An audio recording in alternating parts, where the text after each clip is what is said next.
Hello hi नमस्कार, मैं आपका सूरज सर स्वागत करता हूं आज की इस सेशन में। और आज हम बात करने वाले हैं 12th क्लास के हिंदी का सैम्पल पेपर। देखिए, जो हिंदी का सैम्पल पेपर आपको दिया गया है वो क्यों दिया गया है, इसलिए दिया गया है ताकि आपको आइडिया लग सके कि सवाल कैसे पूछे जाएंगे। बहुत सारे ऐसे विद्यार्थी हैं जिनका अभी पेपर है, जिनका एग्ज़ाम है, और वो बहुत चिंतित हैं कि सर हमारे पास जो है कंटेंट नहीं है, हम कैसे पढ़ाई करेंगे, राइट। तो अभी बहुत जल्द चैनल पे बाकी के जो चैप्टर्स बचे हुए हैं एज पर न्यू सिलेबस वो आपको प्रोवाइड किया जाएगा। कुछ मैंने भी वीडियोस दिए हैं कविता काव्य खंड का, वो आप देख सकते हैं। और आज हम आपके सामने सैम्पल पेपर लेके आए हैं। उम्मीद करेंगे कि आपने हमारे चैनल को सब्सक्राइब किया होगा ताकि जो कंटेंट मैं आपको देता हूँ वो समय पर आपको मिल सके। हमारे डिस्क्रिप्शन में जाएंगे तो वहाँ पर आपको हमारे ऐप, वेबसाइट और free WhatsApp and Telegram channel का लिंक मिलेगा जहाँ से आप ज्वाइन कर सकते हैं। तो चलिए आज की सेशन की शुरुआत करते हैं।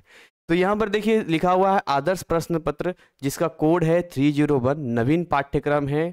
कुल अंकों की संख्या बात करें तो ऐसे 100 मार्क्स में आपको पूछे जाएंगे। और लिखा है इस प्रश्न पत्र में कुल 34 प्रश्न हैं, सभी प्रश्न अनिवार्य हैं। प्रत्येक प्रश्न के सामने अंक दिए गए हैं। प्रश्न संख्या 1 से 20 बहुविकल्पी है, मतलब एक से ज़्यादा ऑप्शंस आपको यहाँ मिलेंगे। और इसके लिए आपको 1 अंक यानी सिंगल मार्क्स आपको मिलेगा। आप सर्वाधिक उपयुक्त विकल्प चुनकर लिखिए। कुछ प्रश्नों में विकल्प भी दिए गए हैं, आपको केवल एक प्रश्न का उत्तर देना है। तो ऐसे केस भी आपको मिलेगा यहाँ पे, राइट। प्रश्न संख्या 21 से 25 तक वस्तुनिष्ठ प्रश्न हैं, जिनमें 3 अंक के 2 प्रश्न, 7 अंक के 2 प्रश्न तथा 10 अंक का एक प्रश्न है, तथा विकल्प भी दिए गए हैं। निर्देशानुसार प्रश्नों के उत्तर दीजिए। जनरली क्या होता है, हम इन गाइडलाइंस को छोड़ देते हैं, पढ़ते ही नहीं है, लेकिन ये गाइडलाइंस बहुत जरूरी होता है। वैसे ही सबसे आखिरी है कि प्रश्न संख्या 26 से 34 तक वर्णनात्मक प्रश्न पूछे गए हैं। लघु उत्तरीय प्रश्न 1 के अंतर्गत 4 अंक के 2 और लघु उत्तरीय प्रश्न 2 के अंतर्गत 5 अंक के 2 प्रश्न हैं। दीर्घ उत्तरीय प्रश्न 1 के अंतर्गत 6 अंक के 4 तथा दीर्घ उत्तरीय प्रश्न 2 के अंतर्गत 8 अंक का एक प्रश्न है। और इसमें भी दिए गए निर्देशों का पालन करते हुए प्रश्नों का सही उत्तर आपको लिखना है। वहां पर लिखा रहेगा कितना करना है कितना नहीं करना है। तो सबसे पहले जो है हम यहाँ पर आते हैं, और यहाँ पर देखिए लिखा हुआ है साइड में 1 × 20, यानी ऐसे 20 क्वेश्चंस होंगे जो 1 मार्क्स के होंगे। और इनमें आपको ऑप्शंस भी मिलेगा, ऐसा नहीं कि इनके अंदर ऑप्शंस नहीं मिलेगा। जैसे एक सवाल उसके नीचे और करके ये दे दो जवाब या ये दे दो जवाब, ठीक है। तो चलिए इसका स्टार्ट करते हैं हम लोग। सबसे पहला प्रश्न जो दिया गया है यहाँ पे, अगर यहाँ आए कि भैया भरत का भ्रातृप्रेम में भरत सबसे अधिक दोषी किसको मानते हैं। भरत का भ्रातृप्रेम में भरत सबसे अधिक दोषी किसे मानते हैं। स्वयं को मानते हैं, कैकेयी को मानते हैं, स्वयं के भाग्य को मानते हैं, या दशरथ को मानते हैं। तो देखिए रामायण के कहानी के अनुसार भरत स्वयं को भी दोषी नहीं मानते हैं, माँ कैकेयी को भी नहीं मानते हैं, ना ही पिता दशरथ को मानते हैं। उनका मानना है कि भाग्य में ही ऐसी चीजें हैं जो कि भाग्य के विधाता ने ऐसा लिखा है। तो इसका सही जवाब होगा स्वयं के भाग्य को मानते हैं, राइट। आगे बात करते हैं, यहाँ पर लिखा है अथवा करके, इसके नीचे के भी सवाल आप दे सकते हैं, जिसमें ये लिखा है कि परशुराम के उपदेश पाठ में जाति की लगन और व्यक्ति की धुन है। क्या है, वीरता, स्वतंत्रता, भीतरी गुण, असनिघात। तो इसका जो सही जवाब है वो है वीरता, यानी परशुराम के उपदेश में एक वीरता का आता है। जब ये चैप्टर्स पढ़ेंगे, अभी कंप्लीट हम करवाएंगे चैनल पे आपके लिए, तो यहाँ पर आपको चीज़ें क्लियर होगी, ठीक है। पूरा हिंदी का हम जो है अपनी तरफ से कोशिश करेंगे, ठीक है, बाकी जो है प्रयास रहेगा। दूसरे सवाल की ओर आते हैं। भरत का भ्रातृप्रेम में भरत के नेत्रों का सौंदर्य बताने के लिए किसका उपमान प्रयुक्त किया गया है। तो देखिए इसमें जो है कमल है, जल है, नेह है और मुक्ता है। और इसका जो सही जवाब होगा वो होगा कमल, क्योंकि नेत्रों के लिए कमल का बताया गया था, ठीक है। इसका जो दूसरा वाला पार्ट है, इसका आंसर यहाँ पर नहीं है, आप इसको देखिएगा, ठीक है। मैं सीधे तीसरे के फर्स्ट पे आता हूँ। भरत का भ्रातृप्रेम में किसके वचन चातुर्य का परिचय मिलता है। भरत का, राम का, वशिष्ठ का, या कैकेयी का। तो थर्ड का फर्स्ट का है क, यानी कि भरत का भातृप्रेम में वचन चातुर्य जो देखने को मिलता है वो भरत का मिलता है, क्योंकि भरत ने ही जो है क्या बोला है यहाँ पे, अपने वचनों को रखा है यहाँ पर, ठीक है। हालांकि एक बार इसको गूगल पे सर्च कर लेना, ये बुक में देख लेना, क्योंकि वहाँ पर जो है वशिष्ठ ने भी बोला था, ठीक है, जब मैंने चैप्टर पढ़ाया था तो राम और कैकेयी तो नहीं होंगे। इन दोनों में से अगर आंसर भरत दिया है तो चलो भरत मान लेते हैं, बट फिर भी इसको एक बार देख लेना आप। सूरदास के पद की विशेषता नहीं है स्वाभाविकता, ऊहात्मकता, मनोरमता और बिंबात्मकता। तो इसका जो सही जवाब है वो है ऊहात्मकता।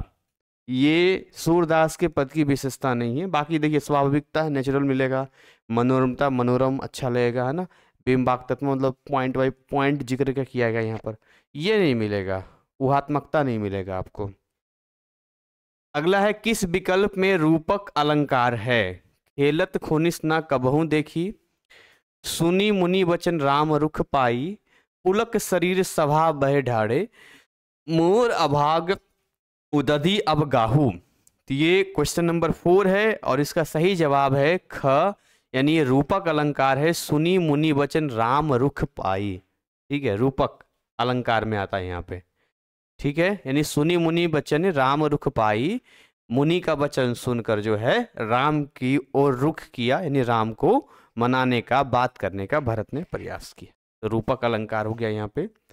सूरदास के पद की किस पंक्ति में उत्प्रेक्षा अलंकार है?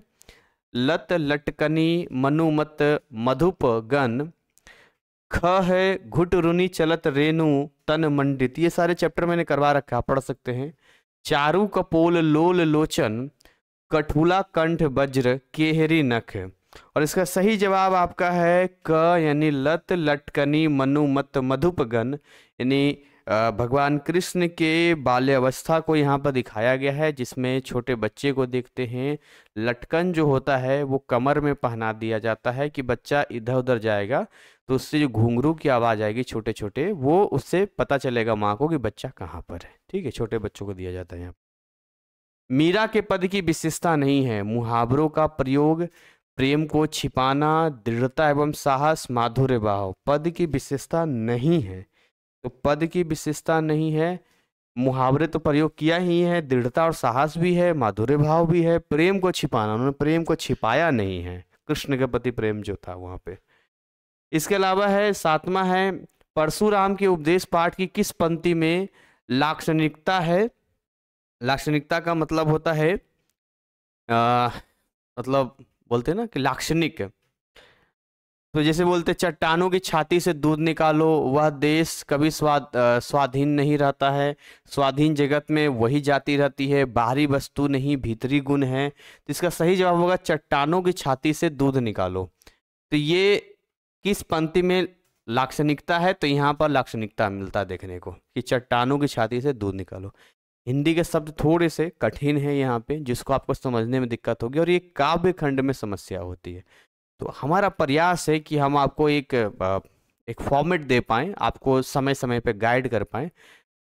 बट मैंने आपको क्या बोला, मेरा सब्जेक्ट ये नहीं है, आप मेरा फिजिक्स का, केमिस्ट्री का, मैथ का, इनका लाइव क्लास देखिए या बाकी देखिए, मज़ा आ जाएगा पढ़ के आपको। लेकिन क्या है कि अब आप लोग की इतनी डिमांड है, रिक्वेस्ट है, तो हिंदी का नया बुक आया, नया सिलेबस आया है तो करना पड़ता है। ठीक है, वो भी तब जब मैं विद्यार्थी था तो मेरे लिए भी हिंदी काफ़ी फेवरेट हुआ करता था। चलिए नहीं, भी आगे बात करते हैं। गजल पाठ का उद्देश्य क्या है? हंगामा खड़ा करना, स्थितियों को बदलना, पर्वतों को पिघलाना, आग जला देना। ठीक, तो इसका सही जवाब होगा स्थितियों को बदलना। गजल पाठ का उद्देश्य है, आप पढ़ेंगे उसमें, स्थितियों को बदल देना। भेड़िए कविता की भाषागत विशेषता नहीं है। प्रतीकात्मकता, यानी प्रतीक का मतलब सिंबॉलिक, सिंबल के रूप में, तत्सम बहुलता, स्वाभाविकता और सरलता।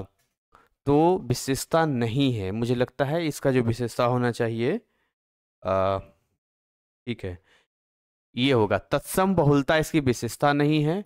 गजल पाठ में आग प्रतीक किस चीज का है? तो गजल पाठ में जो आग है, क्वेश्चन नंबर 8 है ना, वो भूख का, शोषक व्यवस्था का, यातना का, परिवर्तन की चेतना का।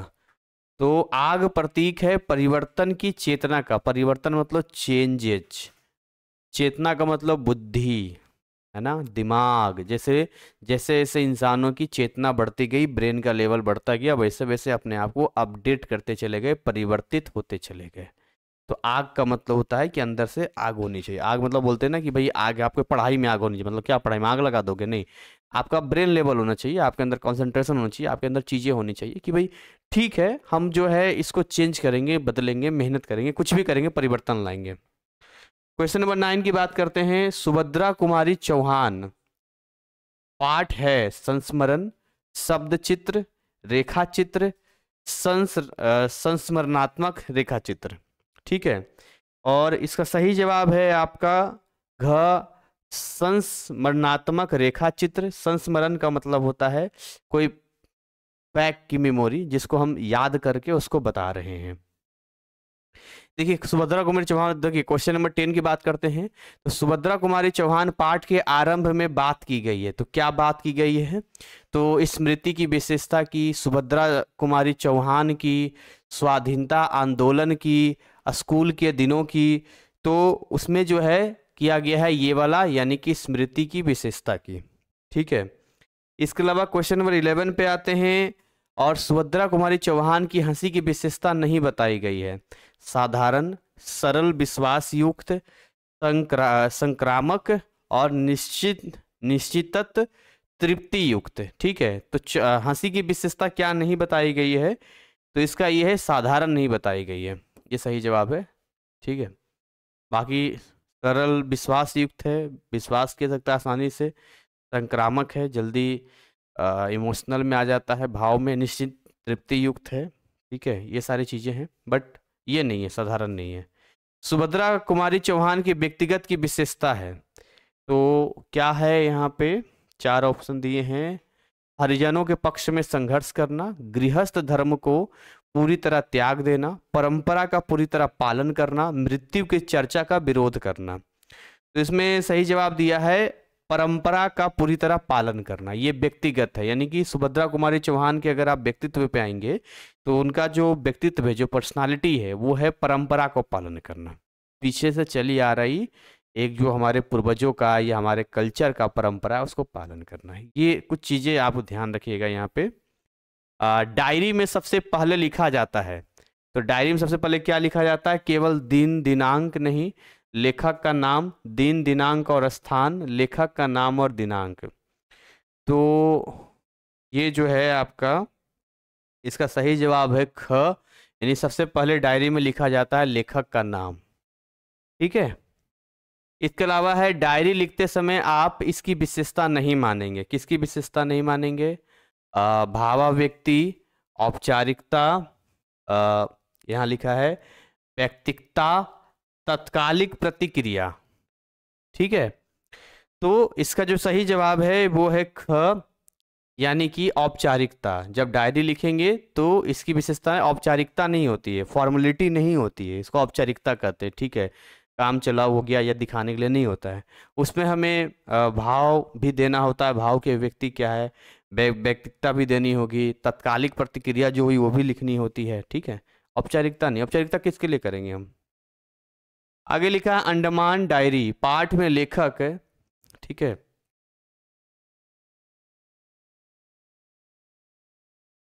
आते हैं यहाँ पे। अंडमान डायरी पाठ में लेखक जब सेलुलर जेल गया तो उसके सामने किसकी वास्तविकता सामने आ गई? ठीक है, एक है अंडमान डायरी, तो उसमें लिखा है कि पाठ में लेखक सेलुलर जेल गया तो किसकी आई? अंग्रेजों के सभ्य होने की, देश प्रेमी होने की, आज़ादी के सपनों की, भूख और बीमारी की। इसका सही जवाब है क, अंग्रेजों के सभ्य होने की। ठीक है, इसका है अंडमान डायरी में लेखक ने क्रांति के नारे लगाने वाले को पागल कहकर किस पर व्यंग किया है? तो देशभक्तों को फांसी देने वाले अंग्रेजों पे, उन समझदार लोगों पर जो कोई जोखिम नहीं उठाते, सावरकर के बारे में गलत धारणा रखने वालों पे, और सावरकर पर क्योंकि वे दूसरे कैदियों की खबर नहीं रखते थे। और इसका सही जवाब आपका है ख, यानी उन समझदार लोगों पर जो कोई जोखिम नहीं उठाते हैं। ठीक है, तो ये किस पर व्यंग क्या है कि लिखा है ना अंडमान डायरी लेखक ने क्रांति के नारे, केवल क्रांति के नारा लगाने से थोड़ी ना होगा, नारा लगा देंगे हो जाएगा, ग्राउंड पर भी तो उतरना होगा। तो वही बोल रहा है कि उन समझदार लोगों पर जो कोई जोखिम नहीं उठा, अच्छा जेल चले गए तो, दो डंडे लग गए तो ये चीज़ें होती है कि नहीं हम क्यों धरना दें, प्रदर्शन दें, या मतलब जब उस समय की बात है जब देश के लिए, आज़ादी के लिए भारत के जो लोग हैं वो एकजुट होकर अंग्रेजों का विरोध कर रहे थे ताकि भारत जो है अंग्रेजों से मुक्त हो सके। ये उस समय की बात है ये, ठीक है। तो व्यंग का मतलब होता है कटाक्ष करना, यानी टोन मारना, ठीक है, उसी को व्यंग कहते हैं यहाँ पे। आगे बात करते हैं यहाँ पे क्वेश्चन नंबर 15 की। अंडमान डायरी में काला पानी का क्या अर्थ है? वह स्थान जहां से लौटने की उम्मीद नहीं है, ठीक है। पोर्ट ब्लेयर में बहाए गए आंसू, मूंगिया पहाड़ी द्वीप, हरा नीला समुद्री पानी।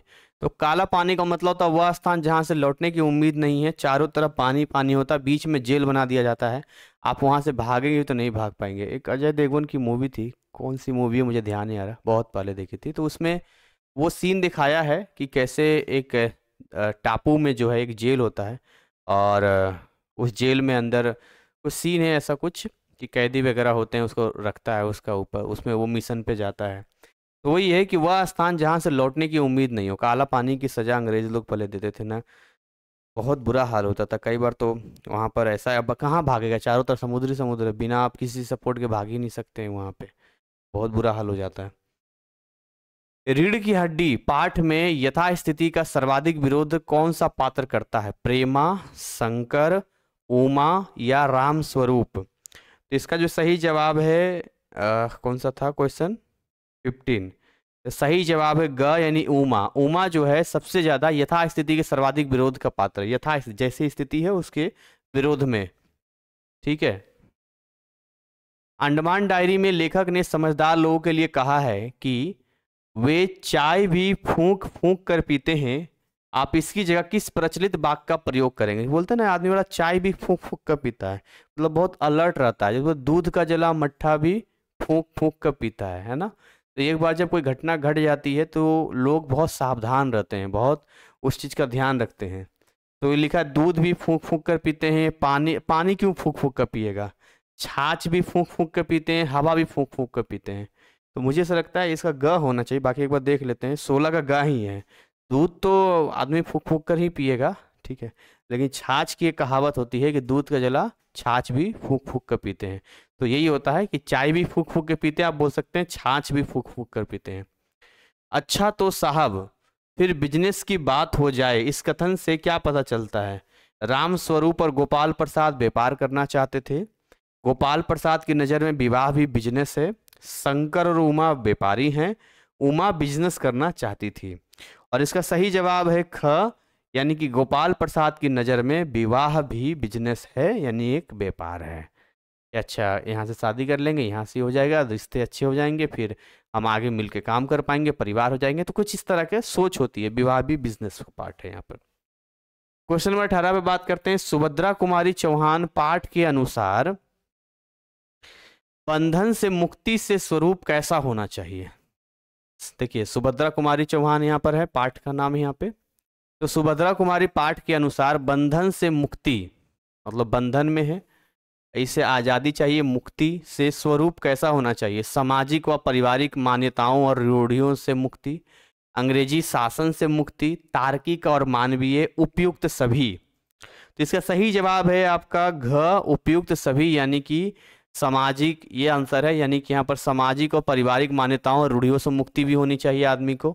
वैसे सामाजिक और पारिवारिक होता है ना, बहुत सारे ऐसे मान्यताएं होती हैं, पीछे से मुक्ति मिलनी चाहिए। अंग्रेजी शासन से मुक्ति, एंड तार्किक और मानवीय होनी चाहिए, लॉजिकल होना चाहिए, और उसमें जो है दूसरे का नुकसान नहीं होना चाहिए, इंसानियत होनी चाहिए, मानवीय होनी चाहिए। औपचारिक पत्र का अंग नहीं है, औपचारिक पत्र में क्या लिखते हैं, क्या नहीं? औपचारिक मतलब नॉर्मल, किसी का रिश्तेदार नहीं है, फॉर्मेलिटी के लिए लिखते हैं। प्रारंभ, प्रियवर संबोधन, मुख्य विषय, समापन। प्रियवर नहीं होना चाहिए। 19 का ख, हाँ औपचारिक है, किसी को लिखेंगे तो उसे प्रियवर थोड़ी, डियर वगैरह थोड़ी लिखेंगे, उसका क्या मतलब बनता है। और 19 का ही एक और पार्ट है, उसको देख लिया जाए। कार्यालय पत्राचार का प्रकार नहीं है, शासन देश, परिपत्र, ज्ञापन, टिप्पण। तो कार्यालय में जो है पर क्या पत्राचार का टिप्पण नहीं होता वहां पर, आदेश लिख दिया, परिपत्र लिख दिया, ज्ञापन है वो लिख दिया, टिप्पण ऊपर नहीं है, टिप्पण मतलब किसी चीज़ पे टिप्पणी नोट लिखना, वो सब यहाँ नहीं चलता है यहाँ पे, ठीक है, जो ऑफिशियली लेटर्स लिखते हैं। 20 का फर्स्ट यहाँ बात करते हैं, क्लाउड कंप्यूटिंग के अंतर्गत शामिल नहीं है यूट्यूब, फेसबुक, टाइप सेटिंग और ईमेल। तो क्लाउड कंप्यूटिंग में क्या शामिल नहीं होगा? टाइप टाइप सेटिंग 21 का हाँ टाइप सेटिंग ही होगा, ठीक है, टाइप सेटिंग ही जाएगा क्योंकि ये तीनों एक जैसा है, यूट्यूब, फेसबुक और ईमेल। अथवा करके दिया है, किस प्रौद्योगिकी में प्रयोगकर्ता को इंटरनेट के एक सर्वर पे डाटा स्टोरेज या डाटा स्टोरेज की सुविधा प्रदान की जाती है, e learning, e commerce, cloud computing, website. और इसका सही जवाब है आपका क ई लर्निंग, ठीक है, ई लर्निंग पे। तो किस प्रौद्योगिकी में प्रयोगकर्ता को इंटरनेट के एक सर्वर पे डाटा स्टोरेज सुविधा, डाटा होगा, डाटा स्टोरेज सुविधा प्रदान की जाती है ई लर्निंग में, ई कॉमर्स में नहीं, क्लाउड कंप्यूटिंग में नहीं। क्लाउड कंप्यूटिंग में तो ऊपर हमने देखा यूट्यूब, फेसबुक, ईमेल देखा, वेबसाइट पर भी नहीं होगा, तो केवल ई लर्निंग पर ही आपको डाटा स्टोर आप कर सकते हैं वहाँ पे। 21 की बात करते हैं, निम्नलिखित में से किन्हीं 3 प्रश्नों के उत्तर एक शब्द या एक वाक्य में दीजिए, ठीक है। अब देखिए यहाँ पर ऐसे बहुत सारे आपको यहाँ पर मिलेंगे सवाल, लेकिन उसमें से कोई 3 ही करना। जैसे अंडमान डायरी किसने लिखी है? तो अंडमान डायरी लिखी है श्रीकांत वर्मा ने, तो श्रीकांत वर्मा ने लिखी है अंडमान डायरी। ये सब हैंड टू हैंड याद करते चलिए, ज़्यादा अच्छा रहेगा आपके लिए। दूसरा, रीढ़ की हड्डी एकांकी के लेखक कौन है? तो जगदीश चंद्र माथुर, जगदीश चंद्र माथुर, ठीक है। एकांकी किस प्रकार का माध्यम है? एकांकी है द्रव्य और दृश्य दोनों का। इसमें से सवाल आने के चांसेस हैं, इसलिए मैं लिख रहा हूं यहां पर। द्रव्य होता है, एक दृश्य होता है, एक माइंड में चलता है, एक आंखों से दिखाई देता है, दोनों। सुभद्रा कुमारी चौहान पाठ कौन सी विधा में लिखी गई है ना? तो इसको कौन सी विधा था? संस्करण था, संस्मरण था ना, संस्करण था या संस्मरण था? ऊपर संस्मरण था शायद, संस्करण नहीं, संस्मरण। संस्करण का मतलब होता है उसको वो करना। तो देखिए यहाँ पर मेरा नाम दीपक कुमार है। जैसे चूंकि सर के बैच में मैंने 5 सब्जेक्ट का कोर्स लिया था। इंग्लिश में मेरे आए 74, फिजिक्स में 73, मैथ में 72, केमिस्ट्री 68 एंड बायोलॉजी 66। मैंने गलती किया था कि मैं जब भी क्लास ज्वाइन करता था सिर्फ और सिर्फ जो क्लास में सिखाया जाता था सिर्फ वही पढ़ता था, बाकी चीज़ों को इग्नोर करते गया। करीब 1-1.5 महीने तक मैंने ये गलती किया, जिसके कारण मेरे सर पर बर्डन आ गया था, बहुत सारा चैप्टर बाकी रह गया था। क्योंकि सारे मेरे मेन सब्जेक्ट थे तो स्टडी भी टफ हो गया था। तो वो गलती शायद मैं नहीं करता तो और भी अच्छा नंबर आता। सब्जेक्ट को मेरा मेन मोटिव था कि जितना हो सके उतना सब में बेस्ट करना, किसी एक में फेल होकर के फिर बात वही बराबर का हो जाता है कि फेल ही कहलाता है, फिर वैसा मेहनत क्या कोई काम करना। आंसर्स हमने लिख दिए हैं, हैंड टू हैंड इसको याद करते चलिए, देखते चलिए, ज़्यादा अच्छा रहेगा। मैं अगेन रिपीट कर रहा हूँ, कोई 3 ही करना है, याद रखिएगा। अंडमान डायरी श्रीकांत वर्मा ने लिखा है, रीढ़ की हड्डी जगदीश चंद्र माथुर ने लिखा है, एकांकी में द्रव्य और दृश्य दोनों का है, और सुभद्रा कुमारी चौहान का पूछेगा तो संस्मरण ही आप याद रखना। संस्मरण का मतलब होता है मेमोरी, मेमोरी का मतलब होता है जब हम बचपन के दिनों को याद करते हैं या बीते हुए समय को याद करते हैं फिर उस पर लिखते हैं तो वो संस्मरण में जाता है। निम्नलिखित में से किन्हीं 3 प्रश्नों का उत्तर सही या गलत में दीजिए। अच्छा, सही है या गलत है ये आपको लिखना है यहाँ पे। पहला है, अनुच्छेद लेखन में विषय केंद्रिता आवश्यक है, ठीक है। अनुच्छेद जब लिखते हैं, अनुच्छेद का मतलब होता है जो थोड़ा सा टिप्पणी पैसेज टाइप का लिखते हैं यहाँ पर इस तरह से। तो लेखन में जो आप लिखते हैं, विषय जो है सब्जेक्ट जो होता है आपका, केंद्रिता आवश्यक है, यानी सेंटर में होना चाहिए, और ये बिल्कुल सही है ये। क्योंकि जब आप अनुच्छेद लेखन लिखेंगे तो आपका टॉपिक क्या है, क्या सब्जेक्ट है, वो सेंटर में होना चाहिए। ठीक है, इसके अलावा जो है अगर हम बात करते हैं नेक्स्ट, इसमें रिपोर्ट में घटना का तथ्यपरक वर्णन नहीं होता है। रिपोर्ट में घटना का तथ्यपरक वर्णन नहीं होता है। 22 का सेकेंड, रिपोर्ट जब हम लिखेंगे तो रिपोर्ट में तथ्यपरक क्यों नहीं होगा? कोई भी रिपोर्ट बना रहे हैं तो वहाँ पर जो फैक्ट होगा वो तो देना पड़ेगा ना, यानी कि ये गलत बात बोल रहा है, इसलिए ये गलत होगा। परिपत्र कार्यालय पत्राचार का अंग है। 22 का थर्ड, परिपत्र कार्यालय। ठीक है, पत्राचार जो है वहाँ पे, ठीक है, पत्राचार का एक अंग है कौन सा? परिपत्र कार्यालय, जो ऑफिशियली होता है। ये सही हो गया आपका। और एक और यहाँ पर लिखा हुआ है, बंगाल गजट अखबार सन 1870 में निकला। तो याद कीजिएगा, डेट मैं आपको बता देता हूँ, 22 का 4 है। गलत बात है ये, बंगाल गजट 1870 में नहीं है। आप एक बार यूट्यूब पर सर्च कर लेना, बंगाल गजट का कोई और ईयर होगा। तो छोटी छोटी चीज़ें हैं जो आपको यहाँ पर मैं आपको बता के चलता हूँ। अगर आप कमेंट में लिखेंगे कि सर आप ढंग से नहीं करवा रहे हैं, या सर इसमें आप पता नहीं कैसे क्या करा रहे हैं, तो इसके लिए मुझे बुरा नहीं लगेगा, क्योंकि मैं इसका टीचर ही नहीं हूँ, मैं हूँ साइंस का टीचर। लेकिन क्या है, आप लोग के अच्छे परफॉर्मेंस के लिए हम इस पर केवल समय दे रहे हैं आपके लिए, ताकि आपका हिंदी का पेपर ख़राब ना जाए। तो किसी के एफर्ट को अगर आप अप्रिसिएट नहीं कर सकते हैं तो आपका कोई हक नहीं बनता है कि आप उसको डाउनफॉल में ले जाएं या उस पर गलत टिप्पणी करें, वो भी तब जब आपको फ्री में कंटेंट दिया जा रहा हो। इस बात का ध्यान रखिएगा। आगे बात करते हैं, निम्नलिखित काव्यांश को ध्यानपूर्वक पढ़कर दिए गए प्रश्नों में से किन्हीं 7 के सर्वाधिक उपयुक्त वाले विकल्प को चुनकर लिखिए। अब इसमें लिखा है कि हो गई है पीर पर्वत सी पिघलनी चाहिए। ठीक है, तो यहां लिखा है हो गई है पीर पर्वत सी पिघलनी चाहिए। अब यहां से देखिए, यहां लिखा है यहाँ पे, इस हिमालय से कोई गंगा निकलनी चाहिए, आज यह दीवार पर्दों की तरह हिलने लगी, शर्त लेकिन थी ये बुनियाद हिलनी चाहिए, हर सड़क पर, हर गली में, हर नगर में, हर गांव में, हाथ लहराते हुए हर लाश चलनी चाहिए। तो जहां तक मैं देख पा रहा हूं काव्यांश को, ये कहीं ना कहीं अंदर वीरता देता है, और ये क्रांतिकारी, यानी कि लोग मिलकर एक साथ विरोध कर सकें, इस चीज के लिए केवल दिया गया है।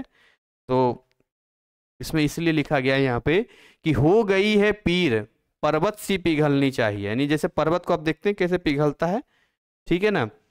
इस हिमालय से कोई गंगा निकलनी चाहिए, यानी कि हिमालय से गंगा लोगों को भी बाहर निकलना चाहिए।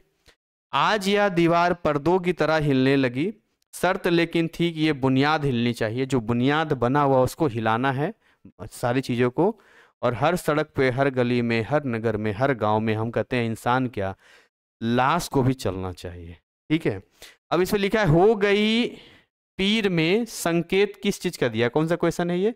23 का फर्स्ट हम आते हैं तो इसका दिया है 23 का फर्स्ट में, हो गई है पीर में व्यवस्था में बदलाव की आवश्यकता, शासन की प्रशंसा तो नहीं किया गया, अप्रिसिएशन तो नहीं है, अपने स्वार्थ की पूर्ति भी नहीं है, यथास्थिति की अपेक्षा भी नहीं है। सही जवाब होगा व्यवस्था में बदलाव की आवश्यकता है, जो व्यवस्था चल रही है उसको बदलना बहुत जरूरी है। दूसरा है मनुष्य की पीड़ा को किसके समान माना गया है? सागर, नदी, पर्वत, तालाब।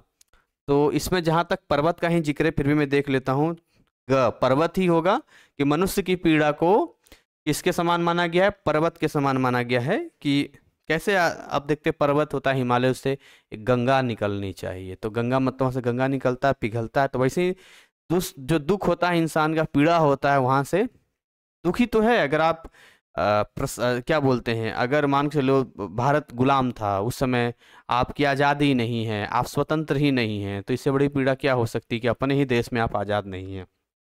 ठीक है, फिर आगे लिखा है इसमें पीड़ा अर्थ नहीं है, पीड़ा का अर्थ नहीं है, अन्याय, शोषण, समानता, अशिक्षा, समानता होनी चाहिए। 23 का थर्ड ग, समानता। पीड़ा में देखिए अन्याय होगा तब भी पीड़ा होगा, शोषण होगा तब भी पीड़ा होगा, और अगर एजुकेशन नहीं होगा तब भी पीड़ा होगा। लोगों को पता ही नहीं है कि ग्रो कैसे करना है। अब किसी भी कंट्री को उठाकर देखो, जिस कंट्री में एजुकेशन पॉलिसी खराब है, जहाँ एजुकेशन सिस्टम गिरा हुआ है, वहाँ पर डेवलपमेंट ही नहीं है। और डेवलपमेंट नहीं है मतलब क्या है कि वहाँ पर कोई ग्रो ही नहीं है वहाँ पे। ठीक है, आगे बात करते हैं इस गद्यांश की शैली। शैली का मतलब स्टाइल होता है। ये गीत है, गजल है, प्रगीत है या दोहा है? तो इसका सही जवाब है कि ये गजल है। गजल में इसका किया गया है यहाँ पे। इसमें दीवारों से क्या तात्पर्य है? भाषा का, अमीरी गरीबी का, संगति संगी साथी की, धर्म की। तो इसमें मुझे लगता है कि मैं देख लेता हूँ एक बार। इसका ग है संगी साथी की। दीवार का मतलब है जो साथ के हैं, कि दीवार हिलनी चाहिए, साथ के लोग हैं उनको भी तो हिलाओ, वो भी तो आगे बढ़ें। हिमालय से गंगा निकलने क्या तात्पर्य? नदी का प्रवाह, ऊंचाई से नीचे, तर्क वितर्क, समाधान। क और ख तो नहीं होना चाहिए, घ होगा इसका, नहीं समाधान चाहिए। हिमालय से गंगा निकलनी चाहिए, वैसे ही आज जो सिस्टम है उसका कोई ना कोई सॉल्यूशन चाहिए, हमें समाधान चाहिए। राइट। बुनियाद का उपयुक्त अर्थ क्या है? ठीक है, तो बुनियाद में है माता पिता, भाई बहन, नींव, निराधार। बुनियाद का मतलब नींव होना चाहिए, मैं एक बार देख लेता हूँ। 23 का ग नींव ही होगा। मकसद का यहाँ अर्थ है उद्देश्य, संकल्प, विचार, तर्क। तर्क तो नहीं होगा, विचार भी नहीं होगा, मकसद का मतलब उद्देश्य ही होना चाहिए। 8वां का क, हाँ उद्देश्य ही होगा। कवि बदलाव का आग्रह कर रहा है, राजनेताओं से, स्वयं से, सैनिकों से, देशवासियों से, और किससे करेगा? 9th का घ, हाँ देशवासियों से कर रहा है यहाँ पे। कवि के अनुसार लाश का क्या अर्थ है? गरीब लोग, सुविधा संपन्न लोग, निष्क्रिम लोग, मर चुके तो होगा नहीं, सुविधा संपन्न होगा नहीं, बचा गरीब और निष्क्रिम। 23 का सबसे आखिरी जो है वो ग होगा, यानी कि निष्क्रिम लोग, यानी कि जो निष्क्रिय हैं, कुछ नहीं कर रहे हैं। तो लाश के समान ही है, कुछ बोल ही नहीं रहा है, कुछ कर ही नहीं रहा है, तो और क्या है, आवाज ही नहीं उठा रहा है। अब यहाँ से जो है एक और गद्यांश दिया गया है, उस गद्यांश को पढ़ते हैं जरा, और गद्यांश को पढ़ने के बाद जो है यहाँ पर क्या है पढ़ते हैं। ठीक है, दिए गए गद्यांश को ध्यान पूर्वक पढ़कर उस पर आधारित किन्हीं 7 प्रश्नों के उपयुक्त उत्तर वाले विकल्प को चुनकर लिखिए। लिखा है, दुख और सुख तो मन के विकल्प हैं, मन के विकल्प हैं, हमारे माइंड में है। देखिए सिचुएशन, अब जैसे देखिए ऐसा नहीं है कि अगर किसी को मान के चलो, एग्जाम्पल बताते हैं आपको, किसी के पास साइकिल है, वो बहुत दुखी है कि हमारे पास बाइक नहीं है, तो बाइक वाला इस बात से दुखी है कि उसके पास गाड़ी नहीं है, और गाड़ी वाला इस बात से दुखी है कि उसके पास महंगी गाड़ी क्यों नहीं है। तो ऐसा जो है ना, सुख और दुख अपने चीज़ों हैं। मान लो किसी, कोई भी एग्जाम्पल, किसी को कोई मान लो बीमारी है, वो बहुत दुखी है, तो क्या होगा, ये चल फिर तो पा रहा, कहीं मर गया तो आपको अपना माइंडसेट देखना है ना, कि आप अगर आप दूसरे से देख रहे हैं तो कम है, लेकिन आपसे भी लोग कम हैं, उनको देखेंगे आप तो आपको लगेगा आप उनसे ऊपर हैं। तो ये हमारे पास ऑप्शन है, विकल्प है हमारे दिमाग का। सुखी हुआ है जिसका मन वश में है। सुखी कौन है? जिसका मन वश में है। अब मन वश में कैसे है जी? जैसे मान के चलिए आप किसी के पास नॉर्मल अपने आप को जो है सेटिस्फाइड कर रखा है, मन वश में है। लेट वी सपोज मान लेते हैं कि किसी को आईफोन चाहिए, नया लॉन्च हुआ है वहाँ पे, अब उसको चाहिए आईफोन, मन उसका बस में नहीं है, उसको लगा उसको भी लेना चाहिए, पर उसके पास बजट नहीं है, तो क्या करेगा वो? ईएमआई करेगा, पैसा उधार लेगा, कुछ तो करेगा, जनरली ईएमआई पे लेगा, हर महीने भरेगा। दुखी तो उठा रहा है वो, उसका मन ही नहीं बस में है ना। अब मान लो कोई ऑयली सामान नहीं कि खाना चाहिए, लेकिन मन बस में ही नहीं है, जीभ कह रहा है कि खाना चाहिए, खा लेगा, बीमार पड़ जाएगा। तो जिसका मन बस में नहीं है, तो सुखी वही है जिसका मन बस में, जिसका मन वो तो दुखी रहेगा। और दुखी हुआ है जिसका मन परवश है। परवश होने का अर्थ है कि खुशामद करना, दांत निपोरना, चटुकारिता, हाँ हुजूरी, ये होता है कि हम अपने स्वार्थ के लिए, देखिए दुनिया में जितने काम है स्वार्थ है, सबसे पहले अपना स्वार्थ देखता है। अगर आपसे कोई 2 मीठी बातें बोल रहा है, आप उसको नहीं जानते हैं, 99% चांस है कि आप कहीं ना कहीं उसके किसी काम आने वाले हैं, या आपके जरिए वो कोई काम निकालेगा। सीधी सी बात है यहाँ पे। तो जिसका मन अपने वश में नहीं है, वही दूसरे के मन का छंदावर्तन करता है, अपने को छिपाने के लिए मिथ्या आडंबर रचता है, दूसरे को फंसाने के लिए जाल बिछाता है। और यही हो रहा है आज की डेट में। मन बस में नहीं है तो दूसरों पर टीना टिप्पणी करेगा, है ना, अपने आप को छुपा लेगा, आडंबर रचेगा, हम तो बहुत अच्छे हैं, देखिए जी हम तो कुछ करता, दूसरे को फंसा देगा, दूसरे को फंसाने के लिए जाल बिछाएगा। कुटज इन सब मिथ्याचारों से मुक्त है, वह वसी है, वह बैरागी है। बैरागी का मतलब होता है कोई मोहमाया नहीं है। राजा जनक की तरह संसार में रहकर संपूर्ण भोगों को भोग कर भी उनसे मुक्त है। ठीक है, जनक की ही भांति वह घोषणा करता है कि मैं स्वार्थ के लिए अपने मन को सदा दूसरे के मन में घुसाता नहीं फिरता हूं, इसलिए मैं मन को जीत सका हूं, उसके बस में कर सका हूं। जो व्यक्ति अपने अंदर में स्वार्थ को खत्म कर देगा, 99% वो गलत काम से हट जाएगा, 99% वो सुखी में चला जाएगा। अब स्वार्थ का मतलब क्या होता है? तो स्वार्थ का मतलब होता है कि हर जगह पे व्यक्ति का अपना स्वार्थ होता है, और उस स्वार्थ से मुक्त होना इतना आसान काम नहीं है, क्योंकि अगर आपका जीवन धरती पर मिला है तो आपके मन में बहुत सारी चीज़ें चलेगी, बहुत सारे अभिलाषाएं होंगी, बहुत सारे आपके सपने होंगे, और उनके लिए फिर आप आगे बढ़ने की कोशिश करेंगे। तो खैर इन पे आते हैं। यहाँ पे कुटज अपने मन पे सवारी करता है, मन को अपने पर सवार नहीं होने देता है। तो मनस्वी मित्र तुम धन्य हो। ठीक है, अब है गद्यांश के लेखक कौन है? तो गद्यांश का जो लेखक है 24 का फर्स्ट की बात करते हैं, वो है, इसमें ऑप्शन दिया है हजारी प्रसाद द्विवेदी। याद रखिएगा, हजारी प्रसाद द्विवेदी ने इस गद्यांश को लिखा, जो गद्यांश ऊपर हमने ले रहे हैं यहाँ पे। आगे बात करते हैं यहाँ पे नेक्स्ट। ठीक है, सो नेक्स्ट यहाँ पर है कि परवश होने का अर्थ नहीं है खुशामद करना। दांत ने स्वाभिमान, नहीं ये तीनों था, स्वाभिमानी, स्वाभिमानी होगा तो परवश नहीं होगा। सेकंड का घ, हाँ ये सही जवाब है, स्वाभिमानी है। कई लोग स्वाभिमानी होते हैं, सेल्फ रिस्पेक्ट उनके अंदर होता है। नहीं मांगेंगे भीख तो नहीं मांगेंगे भीख, आप उनको फ्री में पैसे तो नहीं लेंगे, वो कहेंगे हम अपना मेहनत का, स्वाभिमानी होते हैं कुछ लोग। हम नहीं ये काम करेंगे, हम फ्रॉड नहीं करेंगे, हम ये नहीं करेंगे। और हमारे साथ क्या है, हम इस फील्ड में हैं NIS में, बहुत बढ़िया से फ्रॉड कर सकते हैं, लेकिन नहीं, चाहे जो हो काम तो लीगल ही करेंगे और ईमानदारी से करेंगे। तो जो स्वाभिमानी होते हैं तो इसमें परवश में नहीं आएगा। फिर परवश में तो है खुशामद करना, मैं आया अच्छी अच्छी बातें बोल दिया, खुशामद कर रहा हूँ। दांत नहीं पोड़ना, चटुकारिता, कुछ भी बोल देगा, ये आपको पास करवा देंगे, ये करा देंगे, वो करा देंगे, ऐसा हो जाएगा, वैसा हो जाएगा, ये है वो है, समझ क्या फालतू का मतलब है। क्लियर कट बात कीजिए, बात खत्म। आगे बात करते हैं। गद्यांश पाठ का नाम है जिजीविषा की विजय, यक्ष युधिष्ठिर संवाद, कुटज, दो कलाकार। नहीं, ये तो नहीं है, आई थिंक थर्ड जो है ना 24 का थर्ड ग, कुटज, ये है इसका, कुटज है इसका।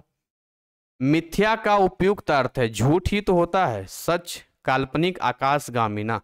तो फोर्थ हो जाएगा इसका क, यानी कि झूठ होता है, मिथ्या मतलब झूठ। इस अंश में जनक किस विशेषता के कारण उदाहरण दिया गया है? मन को परेशान रखने वाले, मन को जीतने वाले, मन को परवश रखने वाले, मन को अपने पर सवार होने देने वाले। और इसका सही जवाब जो है वो है ख, यानी कि मन को जीतने वाले। ठीक है, मन को जीतना जरूरी है यहाँ पर। तो जनक की विशेषता दी गई कि मन को जो जीत लेगा उसको जनक की उपाधि दी गई है यहाँ पर। आडंबर का सही अर्थ क्या होता है? देखिए, आडंबर का मतलब होता है दिखावा करना। आडंबर एक हिंदी का शब्द है, तो मैं इसका देख लेता हूँ 6 का ख, वही होगा दिखावा करना। 7वां, मन के किस पक्ष को उभारा गया है? सुख और दुख मन के विकल्प है, यही था। हानि लाभ, मन की गति तेज है, मन को बस करना असंभव है। तो 7वां जो दिया है यहाँ पर उसका क है, वही होगा। सुख और दुख मन के विकल्प है, वो हमारा माइंडसेट है कि हम उसको सुख में देखते हैं या हम उसको दुख में देखते हैं। छंदावर्तन का उपयुक्त अर्थ क्या है? प्रशंसा, खुशामद, आलोचना, उल्लेख। छंदावर्तन ऊपर आया तो ना, लोग छंदावर्तन करते हैं, आई थिंक सो 8 का ख होगा, यानी कि आलोचना करना। लोगों की आलोचना करते हैं, बुराई करते रहते हैं, कुछ भी बुराई निकालेंगे। मतलब लोगों का है कि सामने वाले को डाउन करके रखो, सामने वाले को डाउन, मतलब कुछ भी आलोचना करना बुरा है। कभी भी आपका आप सोचेंगे कि आप आज कमज़ोर हैं या आज आप सफल नहीं हैं तो लोग आप पे ताने मार रहे हैं। नहीं, जब हो जाएंगे तब भी कुछ ना कुछ लोग कमी निकालेंगे आपके अंदर से, क्योंकि ऐसा है ना कि कोई एक दूसरे को देखकर खुश नहीं है, उसको लगता है कि हम इससे कम क्यों हैं, हमें इससे आगे होना चाहिए। ये एक माइंडसेट बन चुका है। ठीक है, तो इसीलिए ये आस्तीन के सांप हमारे बीच ही पल रहे होते हैं, मौका मिलता है आलोचना कर देते हैं। मिथ्याचार का उपयुक्त संधि विच्छेद कीजिए यहाँ पे। तो मिथ्याचार का संधि, मिथ्या जोड़ मिथ्य, नहीं, मिथा जोड़ आचार। 24 का 9 का होगा वही होगा, मिथ्या जोड़ आचार, मिथ्याचार। परवश का सही अर्थ है अपने वश में, न दूसरे के वश में। 10th का यही होगा, दूसरे के वश में। तो ये आपने जवाब दे दिया। अब यहां से बात करते हैं क्वेश्चन नंबर 25, जिसमें ऐसे 10 क्वेश्चंस दिए गए हैं, 1 मार्क्स के हैं। ठीक है, तो हिंदी का है यहाँ पर। हो सकता है आपको वो भी लग रहा हो कि सर बोरिंग लग रहा है, लेकिन क्या करें, पढ़ना है तो पढ़ना है इसको, कोशिश कर रहे हैं इसको हम करने का। ठीक है,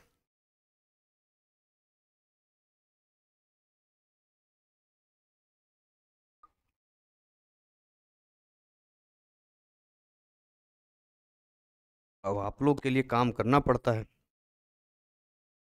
ठीक है तो इसमें लिखा है कि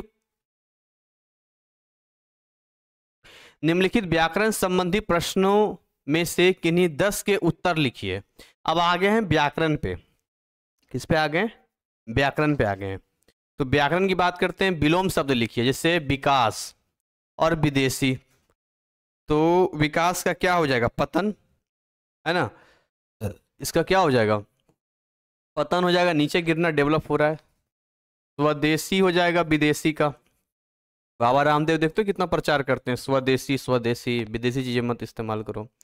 उपसर्ग प्रत्यय अलग कीजिए। तीव्रता, तीव्र जोड़ ता, सु जोड़ दृढ़। तो इसमें ता प्रत्यय है लास्ट में लगा हुआ, ता प्रत्यय है, और इसमें सु लगा हुआ है दृढ़ के आगे, सु उपसर्ग हो गया, ये सु उपसर्ग हो गया, आगे लगता है। जैसे सुनिश्चित, सुविचार, है ना। तो इस तरीके से सुदृढ़, इसमें ता है तीव्रता, देवता, इस तरीके से ता लास्ट में लगेगा तो प्रत्यय, और स्टार्टिंग में लगेगा तो उपसर्ग। निम्नलिखित वाक्य में विराम चिन्ह लगाकर पुनः स्थापित कीजिए। हाय डर के मारे मेरे प्राण पखेरु उड़ गए। तो देखिए यहाँ जो लिखा है हाय, यहाँ पर आप कर दो इस तरीके का। ठीक है, विस्मयादि बोधक हो गया। और डर के मारे, तो यहाँ कॉमा लगाओ, मेरे प्राण पखेरु उड़ गए, अब सही हो गया। निम्नलिखित वाक्यों को शुद्ध करके पुनः लिखिए। शुक्रवार को साइकिल रैली का समापन पोरबंदर में हुआ। शुद्ध क्या होगा? साइकिल रैली का समापन शुक्रवार को पोरबंदर में हुआ, ऐसा होना चाहिए। हाँ वही है, मतलब ये हो जाएगा। पहले ये होगा साइकिल रैली का, मैं ऐसे इसको हटा देता हूँ, रुको। इसको बोलेंगे हम लोग साइकिल रैली का, ये सब इजी जी पार्ट आप कर लोगे। समापन, अच्छा समापन,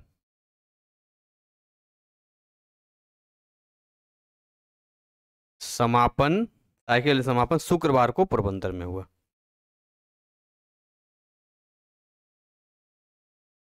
शुक्रवार को पोरबंदर में हुआ। ठीक है, तो ऐसे करके सुधार के लिखना है। रामू को काट कर फल खिला दो रामू को काट कर फल खिला दो, या क्या बोलेंगे, रामू को फल काट कर खिला दो, ये सही जवाब होगा। फल काट कर रामू को खिला दो, ऐसा बोलेंगे। हाँ ये सही है, फल काट कर रामू को खिला दो, इसका हो जाएगा फल काट कर रामू को खिला दो।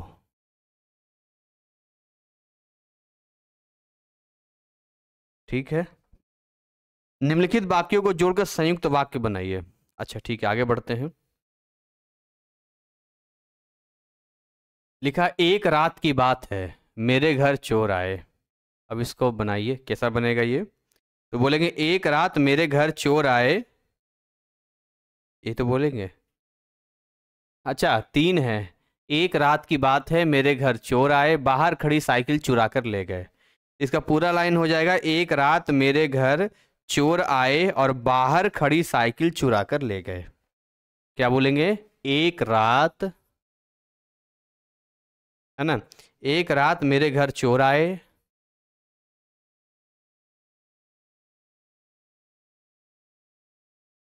एक रात मेरे घर चोर आए और बाहर खड़ी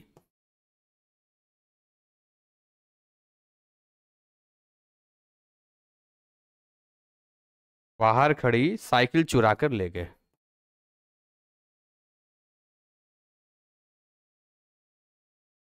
चुरा कर ले गए। ठीक है, तो इस तरीके से आप इसको बनाएंगे। अगला लिखा निम्नलिखित वाक्यों का, निम्नलिखित का शुद्ध रूप लिखिए। जैसे लिखा है श्रीमती, ठीक है, रुपया, तो श्रीमती में शुद्ध होगा श्रीमती। देखिए बोल के देखिए, ये ती जो त पर अगर हर्षई लगा देंगे, हल्का बोलेंगे श्रीमती, तो त पे आप बल दे रहे हैं ना, श्रीमती, श्रीमती जी, जी तो उसमें भी दीर्घई लगाते हैं, ती तो उसमें भी दीर्घई लगाते हैं।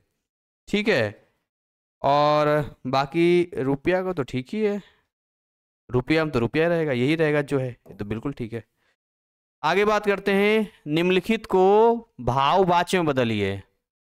भाववाच्य में बदलिए। मैं चल नहीं सकता। अच्छा अच्छा अच्छा, मेरे द्वारा चला नहीं जाता, क्या ऐसा कुछ होगा? अच्छा मुझसे चला नहीं जाता, ठीक है ठीक है। भाववाच्य, अच्छा वाच्य, वॉइस पढ़ते हैं, वॉइस बोलते हैं इंग्लिश में, एक्टिव वॉइस, पैसिव वॉइस। कुछ ध्यान आया? अरे मैंने डबल डबल ले लिया क्या? ठीक है, ये हो जाएगा मैं चल नहीं सकता, इसको भाववाच्य में बदलिए तो हो जाएगा मुझसे चला नहीं जाता, मुझसे चला नहीं जाता। ठीक है, पूर्ण विराम।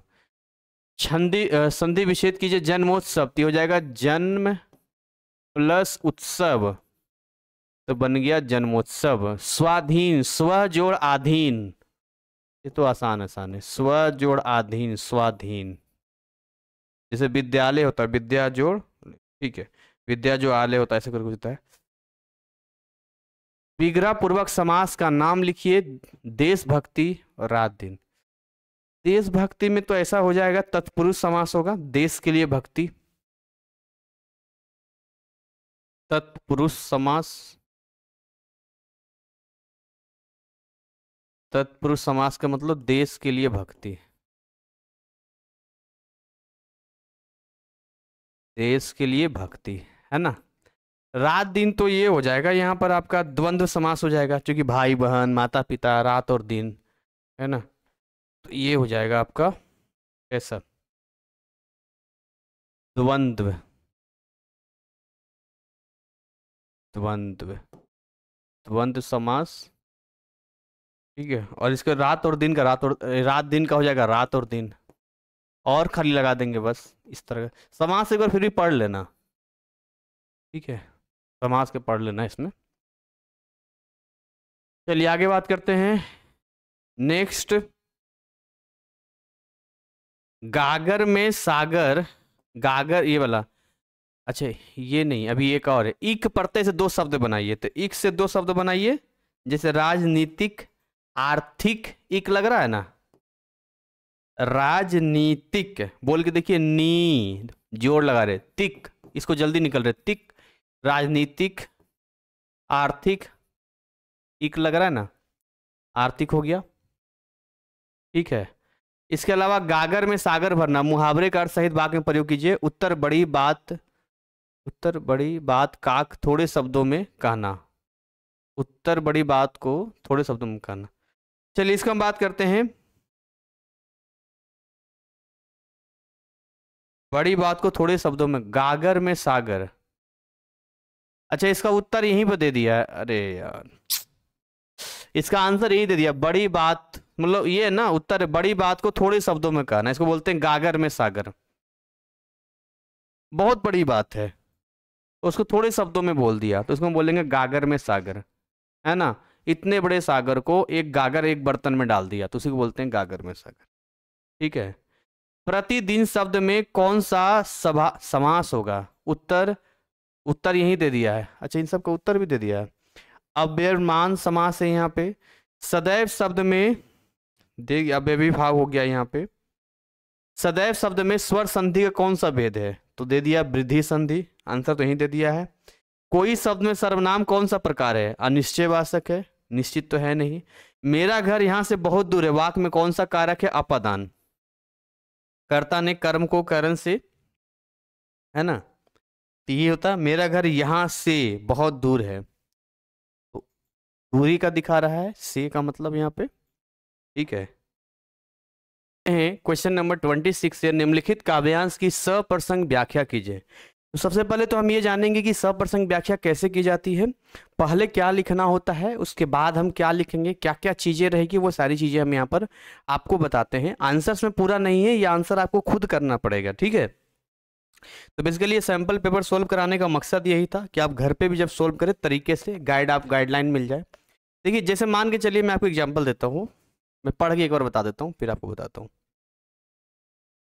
देखिए, अब ये मान लो पूरा प्रसंग है हमारा, ये यहाँ से लेकर ये वाला पूरा है ना, ये वाला है। इसमें क्या लिखा हुआ है? तो जी इसमें लिखा हुआ एके संग धाये नंदलाल, क्या लिखा हुआ है? एके संग धाये नंदलाल और गुलाल दो, द्रिगनी गए जू भारी आनंद मड़े नहीं, धोई धोई हारी पद्माकर तिहारी। जो भी लिखा हुआ है पूरा आपने पढ़ लिया यहाँ पे। अब ये सबसे पहले आपको पता होना चाहिए, यहाँ पर सबसे पहले लिखेंगे कवि और कविता का नाम, है ना। तो इसमें लिखेंगे उपयुक्त, है ना, उपयुक्त प्रसंग, उपयुक्त ऐसे लिखेंगे यहाँ पे आंसर। कवि, कवि का नाम लिख दीजिए, कविता का नाम यहाँ लिख दीजिए। ठीक है, संदर्भ में यहाँ पर, और या चाहे तो आप डायरेक्ट अब यहाँ पर व्याख्या कर दीजिए। व्याख्या में लिखेंगे उपयुक्त, यानी ऊपर के काव्यांश डैश, डैश मतलब कवि का नाम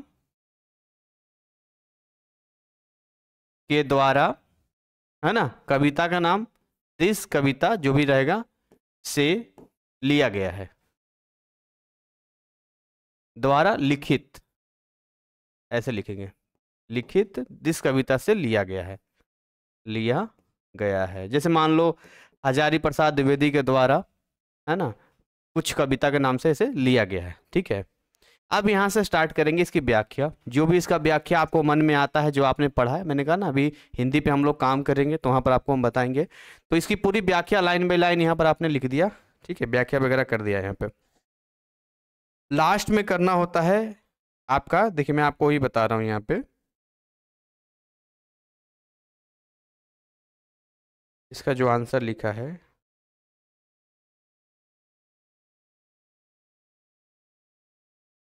ठीक है, ठीक है, इसका आंसर दिया है यहाँ पे, व्याख्या बिंदु भी दिया है यहाँ पे, और कृष्ण का सो लिखा है,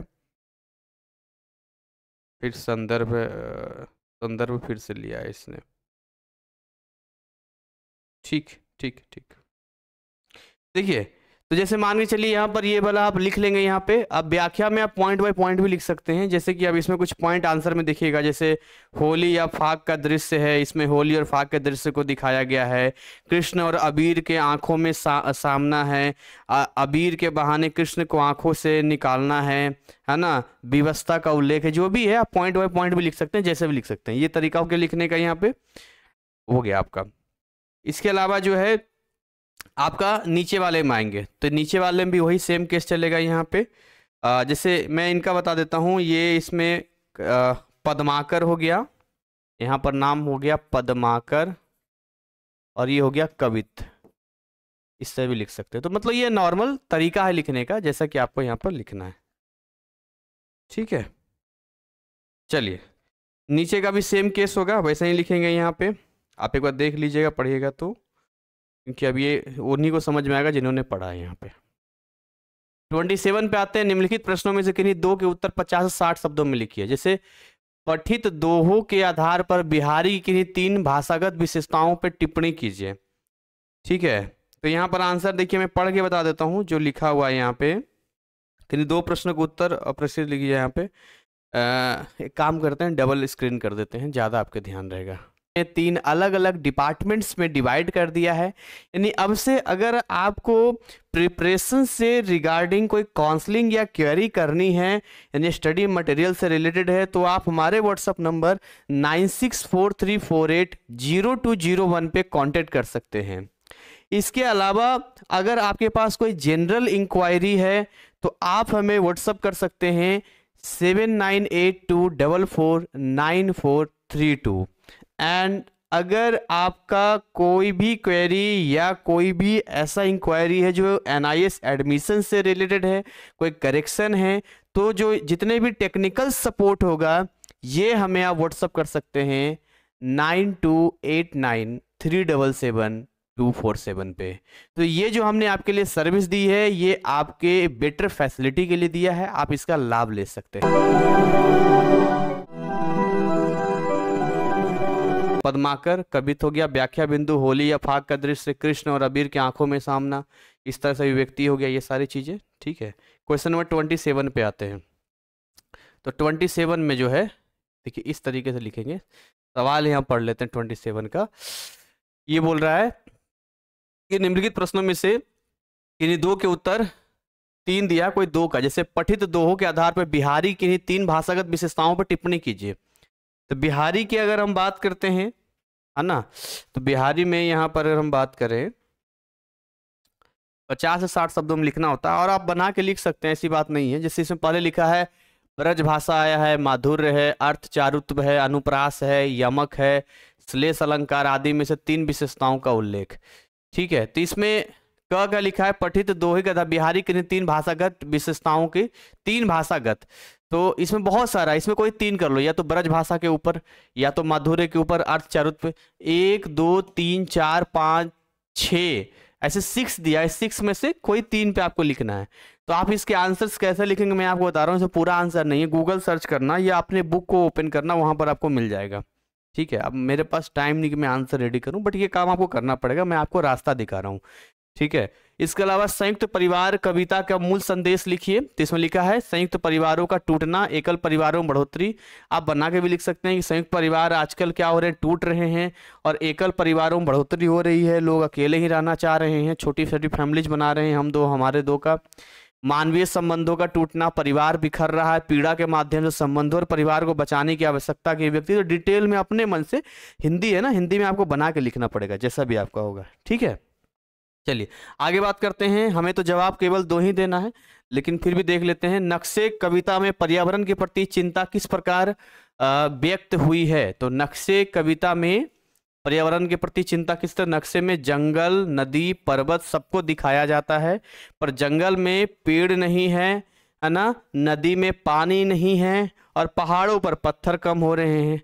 तो कवि ने इस विस्तृत रूप को चित्रण किया है कि हमें तो सब दिखाया जाता है, लेकिन क्या जंगल में पेड़ बच रहे हैं, पेड़ काटे जा रहे हैं, पानी भी कहाँ बच रहा है पीने योग्य जो है नदी में, और वैसे ही नदियों को प्रदूषित किया जा रहा है, पहाड़ों पर पत्थर कम, पत्थर तोड़े जा रहे हैं, ये सारी चीजें हैं। खैर एनीवे, अब देख, तुम्हारी यह दंतुरित मुस्कान मृतक में भी डाल देगी जान, धूली धूसर तुम्हारे ये गात, छोड़कर तालाब मेरी झोपड़ी में खिल रहे जल जात, परस पाकर तुम्हारा ही प्राण, पिघलकर जल बन गया होगा कठिन पाषाण, छू गया तुमसे कि झरने लगे पेड़ से फालिका के फूल, बांस था कि बबूल तुम मुझे पाए नहीं पहचान, देखते ही रहोगे अनिमेष थक गए हो, आंख में लूं मैं फेर, क्या हुआ यदि हो सके परिचित न पहली बार, यही तुम्हारी माँ ना माध्यम बनी होती, आज मैं ना पाता जान, तुम्हारी यह दंतुरित मुस्कान। ठीक है, अब इसमें देखिए कुछ सवाल लिखे गए हैं, जैसे जल जात कहाँ खिलता है और कविता में कहाँ खिल रहा है। तो ये बच्चे को लेकर गया है, क्योंकि एक माँ पिता बच्चे कब से मिलता है? माँ के जरिए। अपनी पत्नी जो होती है, जो उस बच्चे की माँ होती है, वही तो माध्यम होती है। 9 महीना उसके गर्भ में रहता है। तो लिखा जलजात, यहाँ लिखा है जलजात कहाँ खिलता है और कविता में कहाँ खिल रहा है? तो कविता में खिलता है जलजात, और यहाँ जो है झोपड़ी में खिल रहा है, जो बच्चे का जिक्र किया जा रहा है। कविता में आंखें फेर लेने के लिए क्यों कहा गया है? तो शिशु के थकने की आशंका है यहाँ पे। बच्चा जब थक जाता है तो आंखें फेर लेता है, मतलब आंखें फेर लो, थोड़ा आराम कर लो, थक जाता है तो। यहाँ लिखा है मृतक में भी डाल देगी जान, आशय क्या है? तो देखिए, परेशान और दुखी होने पर भी स्फूर्ति आ जाती है और व्यक्ति स्वयं को स्वस्थ महसूस करता है, तो उसी को बोलते हैं मृतक। कई बार थके होते हैं, बच्चे से लगाव होता है, गोद में लेते हैं, अच्छा लगता है, मिलने में अच्छा लगता है, तो वही है कि मृतक में भी डाल देगी जान। इसके अलावा हम बात करते हैं यहाँ पे किसी शिशु के मुस्कान का आप पे क्या प्रभाव पड़ता है। ठीक है, तो फोर्थ है किसी भी उपयुक्त उत्तर पर पूर्ण अंक दिया जाए। इसको दिया ही नहीं इसने। अब आपको खुद लिखना पड़ेगा किसी शिशु के मुस्कान पे आप पे क्या प्रभाव पड़ता है। तो किसी शिशु के मुस्कान पे ये प्रभाव पड़ता है कि मन जो है प्रफुल्लित हो जाता है, मन खुश हो जाता है, ऐसा लगता है थकान मिट गई है, सारे गम हट गए हैं और बड़ा अच्छा लगता है। तो इस तरीके की चीजें आपको लिखनी पड़ेगी यहाँ पे। अपने जीवन की किसी घटना का उल्लेख कीजिए जब किसी संचार हो गया है। क्या संचार हो गया? अपने जीवन की किसी घटना का उल्लेख कीजिए जब किसी दृश्य को देखकर आप में स्फूर्ति का संचार हो गया हो। तो अपने हिसाब से लिख सकते हैं कोई ऐसी घटना जिसको देखने के बाद आपके अंदर एकदम लगता है स्फूर्ति आ गया हो, एनर्जी आ गई हो, है ना। ये आप इसको बता सकते हैं। ठीक है, तो इसमें तो आंसर नहीं लिखा है, आपको खुद ही लिखना पड़ेगा, यहाँ पर पूर्ण अंक दिया जाएगा। कोई भी आप देख सकते हैं कि भाई जब मैं बहुत दिनों बाद जो है घूमने के लिए बाहर गया, मुझे बड़ा अच्छा लगा, वहाँ जाने के बाद मेरा मन स्फूर्ति से भर गया, या मेरे घर पे कोई मेहमान आए, या मुझे कोई चीज़ पसंद थी जब मैंने ली। ऐसे कुछ भी घटना का आप जिक्र कर सकते हैं, कोई इशू वाली बात नहीं है यहाँ पर। निम्नलिखित गद्यांश की व्याख्या कीजिए। तो गद्यांश क्या गद्यांश है उसको हम पहले आपको बता देते हैं यहाँ पे एक बार। Question number 29। ठीक है, तो थोड़ा बड़ा कर देते हैं। तो यहां पर लिखा है हमने तुम्हें वंचित नहीं किया। ये देखो, हमने तुम्हें वंचित नहीं किया, तुमने अपने आप को वंचित किया है। तुम्हारी थकान ने, तुम्हारी उम्र ने, तुम्हारी चेतना दुर्बलता ने, तुम्हारी शक्तिहीनता ने तुम्हें वंचित किया है। हम तो तुम्हें पूज रहे हैं और तुम देवता होकर पत्थर मारते हो। ये मुझे लगता है चिट्ठियां और गिट्टियां में होगा, जिसमें इसमें दिया गया था, जो मैंने कहानी एक बार पढ़ा था, इसमें दिया गया है नई जनरेशन को, पुरानी जनरेशन, पीछे की जनरेशन बुजुर्गों के बीच में है। वो कह रहा है कि हमने तुम्हें वंचित नहीं किया, तुम अपने आप वंचित हो, क्योंकि तुम किसी काम के हो नहीं, तुम थक जाते हो, तुम्हारी उम्र हो गई है, तुम दुर्बल हो गए हो, शक्तिहीनता है। हम तो तुम्हें पूज रहे हैं पर तुम हम पे पत्थर मार रहे हो, है ना, हमें ही सुनाते हो, हमें ही बोलते हो। तो ये थोड़ा सा उसमें है, पीढ़ियां और गिट्टियां एक है उसमें। अथवा करके जो समझता है वह दूसरे का उपकार कर रहा है वह अबोध है। जो सोचता है कि दूसरे का भला कर रहा है वह अबोध है। जो समझा कि दूसरे उसका उपकार कर रहे हैं वह बुद्धिहीन है, उसके पास बुद्धि ही नहीं है। जो ये समझ रहा है दूसरा कोई उसका उपकार कर रहा है, कोई किसी का उपकार नहीं करता है। कौन किसका उपकार करता है, कौन किसका उपकार कर रहा है? मनुष्य जी रहा है, केवल जी रहा है अपनी इच्छा से नहीं, इतिहास विधाता की योजना के अनुसार। तो इन दोनों में से ना आपको इसमें या इसमें आपको करना है यहाँ पे। तो मैं देखिए यहाँ पर आपको एक करके दिखाता हूँ। ठीक है, जैसे अगर हम 29 पे आए, दोनों यहाँ पर किया है इसने 29 का। एक तो यहाँ दिया जैसे हरिशंकर परसाई ने यहाँ पर किया है, बड़ा कर देते हैं यहाँ पे, देखिए हरिशंकर परसाई, पीढ़ियां और गिट्टियां। ठीक है, तो रिटर्न में देते हैं हरिशंकर परसाई, पीढ़ियां और गिट्टियां। व्याख्या बिंदु है दो पीढ़ियों का संघर्ष है। युवा पीढ़ी द्वारा वयोवृद्धों को समझाना, वयोवृद्धों के वंचित होने में वास्तविक कारण, वयोवृद्धों द्वारा वर्चस्व को छोड़ ना पाना। वयोवृद्ध अभी भी कहते हैं नहीं जी हम बूढ़े हो गए तो क्या हो गए, सारी चीजें हमारे पास होनी चाहिए, हमारे अनुसार क्यों नहीं चलते, हम जो बोलते हैं वो करो। ये कह रहा तुम बूढ़े हो गए और तुम्हारी बात हम क्यों माने, ठीक है, हम अपने हिसाब से चलेंगे। तो वही चैप्टर है इसमें। दूसरा यहाँ जो समझता दूसरों को उपकार कर रहा है, ये हजारी प्रसाद द्विवेदी का है, कुटज का है। इसमें अबोध होने और बुद्धिहीन होने के कारण है उपकार अपकार करने का भ्रम है। किसी को लग रहा है कि उसके ऊपर उपकार कर रहा है, वो किसी पे कर रहा है, बस यही है यहाँ पर। बाकी डिटेल में आप अपने हिसाब से लिखेंगे।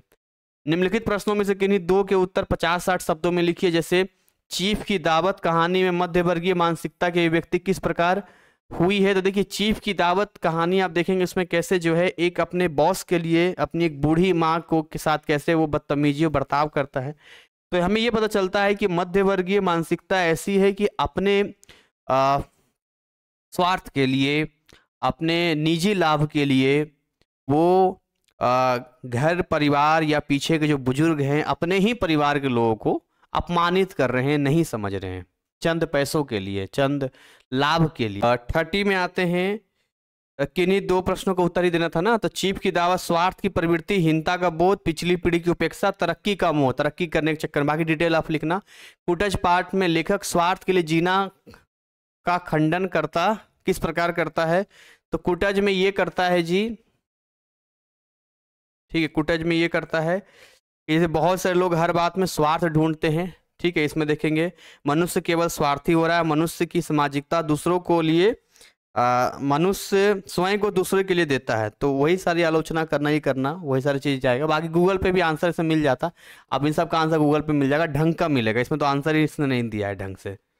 इनके आंसर पे मत रहना, सैंपल पे जो है अपना गूगल पे सर्च करो, नहीं मिलता खुद से लिखो, तैयार करो इसको, ठीक है, आपको आइडिया लगेगा। पीढ़ियां और गिट्टियां पाठ में वयोवृद्धों की शारीरिक स्थिति और इच्छाओं को लेकर किस प्रकार व्यंग किया गया है।